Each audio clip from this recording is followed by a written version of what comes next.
Mais je suis contente de vous accueillir au Pays Basque. Donc, je suis Véronique Zenoni, vétérinaire depuis 20 ans, qui ne s'attendait pas du tout à faire ce que je fais aujourd'hui. Je suis partie de vétérinaire classique à rencontrer l'ostéopathie. Donc l'ostéopathie, j'ai rencontré en 2003.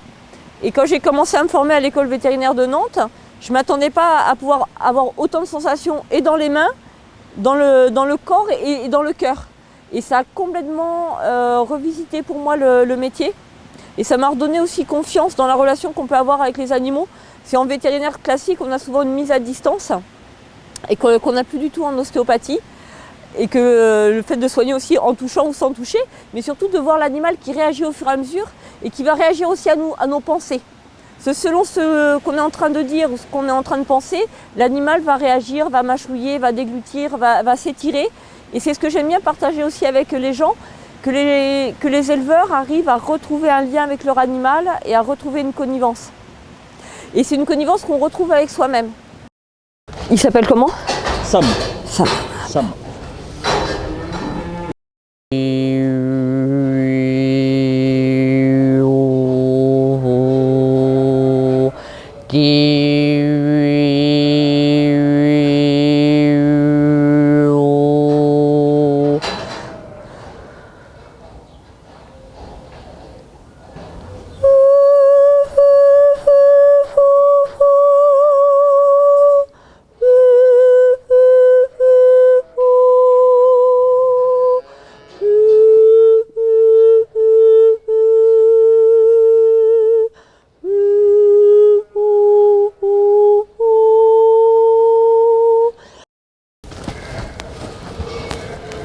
Voilà, on voit les muscles qui bougent.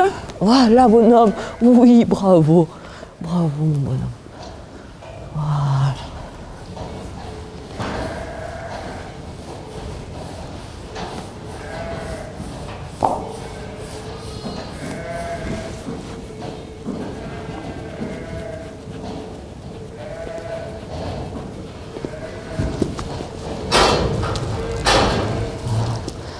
Alors, je vais repartir sur les épaules. Voilà.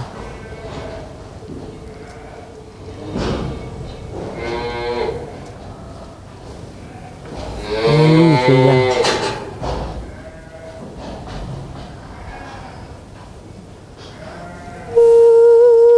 Oui, bravo, super.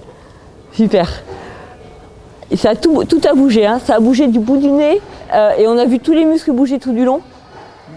Voilà. Ça, c'est plutôt les chevaux qui font ça.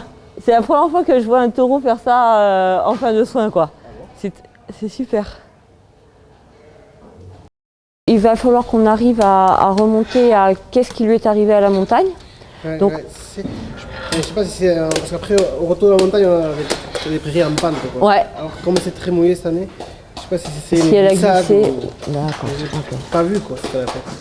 Alors, parce que là, on va voir comment... Parce que, bon, elle est en bon état. Elle est en Ouais, si. Elle a un veau, qui peut-être elle est un peu mec, mais... Ouais, ça va, quoi. Ouais. Mais si je veux, moi, arriver à régler le problème, il faut arriver à comprendre de quand ça date et qu'est-ce qui lui pose vraiment problème. Alors, et c'était pour moi plus de la épaule gauche. Il y avait la vésicule biliaire. Elle n'avait pas digéré son truc. Et le méridien vésicule biliaire passe sur les postérieurs. L'endroit où elle se dépile, en gros, c'est le méridien vésicule biliaire, là, sur le côté. Elle m'a fait aller sur l'épaule droite aussi, alors que c'était pas son truc. Donc peut-être que l'épaule, ça va aller mieux chez vous. C'est vrai? Ouais. Parce qu'assez souvent, les animaux, ils nous renvoient sur les humains qu'il y a autour. Après, je ne sais pas si vous allez beaucoup aux vaches, mais sauf que vous êtes là. Dans mon travail aussi, c'est de redonner de l'individualisme à chaque être. Donc un chat, c'est facile, elle c'est gypsy. Mais on a des troupeaux de vaches et de brebis qui ont plus de nom. Et quand les animaux ont plus de nom, il y a une perte d'identité, il y a une perte d'immunité.